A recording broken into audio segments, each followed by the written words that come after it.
Enchanteurs, ravie de vous retrouver sur ma chaîne Inspiration Enchantée pour la guidance de la semaine du 22 au 28 février.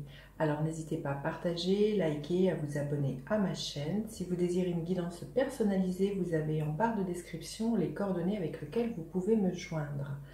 Alors, on y va. Que nous réserve cette semaine? À savoir que Mercure, qui était rétrograde jusqu'au 21 février, vient de repartir direct. Il se peut qu'il y ait pour vous des choses qui se décantent, qu'il y ait beaucoup plus de fluidité, une nouvelle façon de voir les choses, comme si le voile se levait, le brouillard dans votre tête pouvait se dissiper et que vous ayez voilà, plus de clarté. Alors, on va voir. Quelle est l'énergie en ce début de semaine? Quel est le défi de la semaine? Quelle est la ressource à mobiliser? Et quelle est l'énergie à la fin de la semaine et donc à la fin du mois de février? Alors, en ce début de semaine magnifique, vous voyez, quand je vous disais qu'on allait avoir plus de clarté, il y a comme s'il y avait quelque chose qui nous était révélé, qui était illuminé. Ça nous parle de la joie aussi, cette carte-là, de son propre rayonnement, mais de vitalité, de beaucoup d'énergie. Mais c'est vraiment comme, voilà, il y a vraiment un éclaircissement en ce début de semaine, des choses qui se révèlent à nous, sur ce qu'on a à entreprendre, sur ce qu'on a à faire. Il y a vraiment aussi d'être dans la joie de son enfant intérieur, hein, avec cette carte-là. Peut-être de la créativité, quelque chose d'artistique aussi. Mais enfin voilà, beaucoup de lumière, beaucoup de luminosité, j'ai envie de vous dire. Alors, le défi de cette semaine, c'est l'énergie du chariot, une deuxième arcane majeure. Donc le chariot, normalement, nous invite à foncer, à aller de l'avant, à prendre en main sa vie. Et là, le défi, c'est que justement, on va peut-être nous demander de ralentir. Là, il y a peut-être quelque chose qui s'illumine, qui nous emballe, qui nous motive avec ce soleil, cette motivation.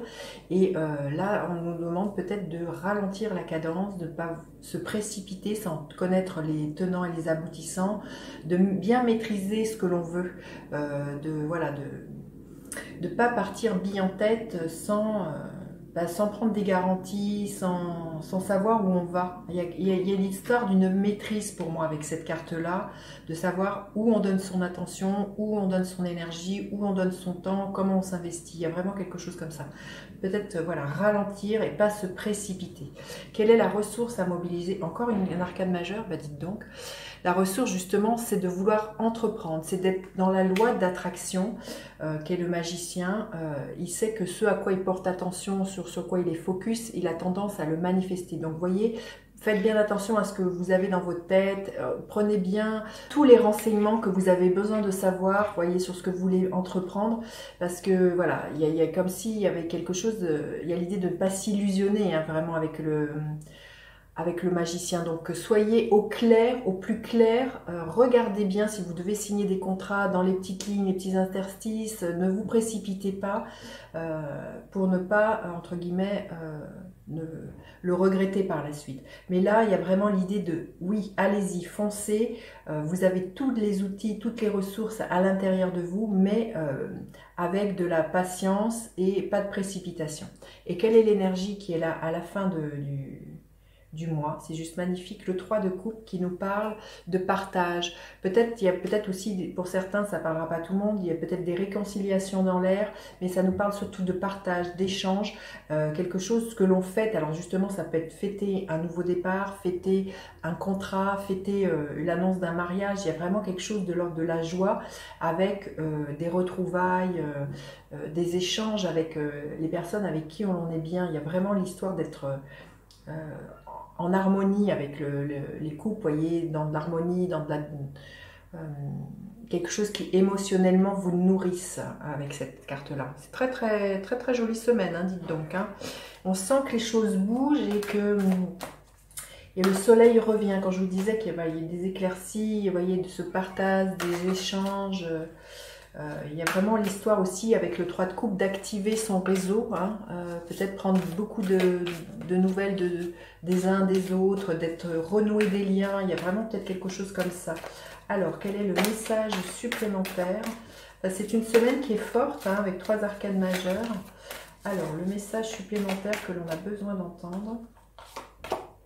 Voilà, Exactement ce que je vous disais, le défi c'est de patienter, hein. Il y a encore vraiment l'idée de patienter, la récolte elle est là, elle est pour bientôt, mais là c'est de patienter, de ne pas se précipiter sur ce que l'on veut entreprendre et d'y aller piano piano. Alors, quel est le gardien de la lumière auquel on peut faire appel cette semaine? Maître Bouddha, conscience accrue, profonde connexion. Faites confiance à votre voix intérieure. Voilà, faites-vous confiance. Vous voyez, soyez dans cette paix et cette sérénité. Hein. Connectez à vous-même. Et j'ai envie de vous dire, comme ça, vous aurez les réponses de ce que vous devez entreprendre. Voilà, j'en ai fini avec cette guidance. Dites-moi comment celle-ci a résonné pour vous, comment se passe votre semaine. N'hésitez pas à partager, liker et à vous abonner à ma chaîne. Je vous dis à bientôt pour d'autres guidances. Bye bye les enchanteurs.